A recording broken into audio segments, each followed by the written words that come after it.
And if you think the mainstream media makes up stories about President Trump, you are far from alone.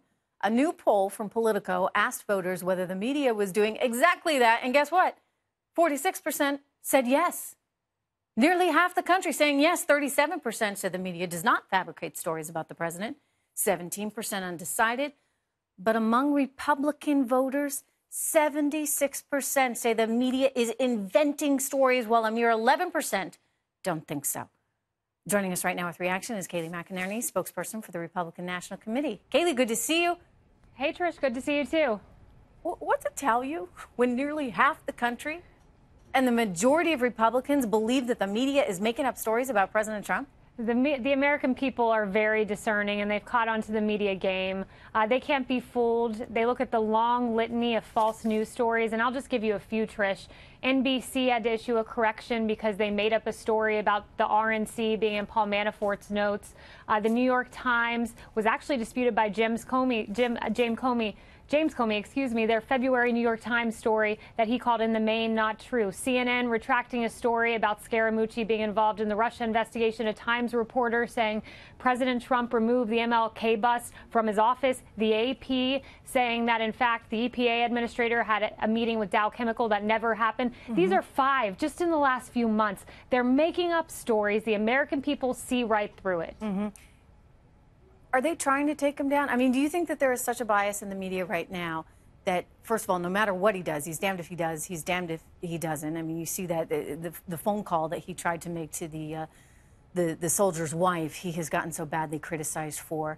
But beyond that, even just all the rumor and innuendo, it's as though these reporters get some little nugget that they hear from someone somewhere, and they run with it in a way to hurt him, to try and hurt the administration, but often in a very irresponsible way because they haven't triple-checked their sources. That's exactly right, Trish, and it definitely appears that way when you suggest a takedown of President Trump.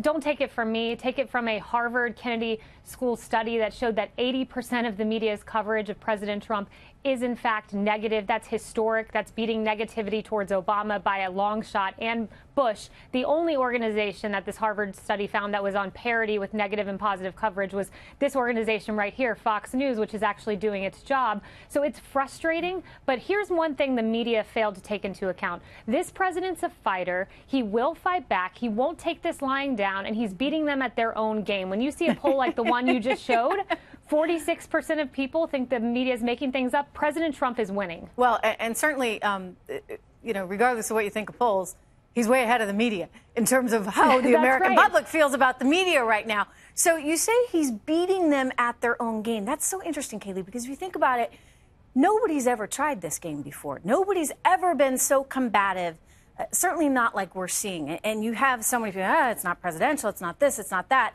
But if you have everyone coming at you in the media, how do you respond? I mean, how do you go back at them if they're making up stories? You fight back because historically we've seen Republican politicians take it lying down. They just stay silent. They take the punches from the media. They take the negativity. But President Trump is fighting back. And what you're seeing are the American people are recognizing it. When you have a poll that more than 50%, edging on 60% of viewers feel that either they're undecided on whether the media is making stories up or they actively believe it to be true, that means he's exposing the media. When the people are deciding with him on the NFL anthem, he's breaking through the filter. The first person who's done it in my generation, certainly, and I think in the last few decades. It's fascinating to watch indeed. Kayleigh, thank you very much. Good to see you tonight.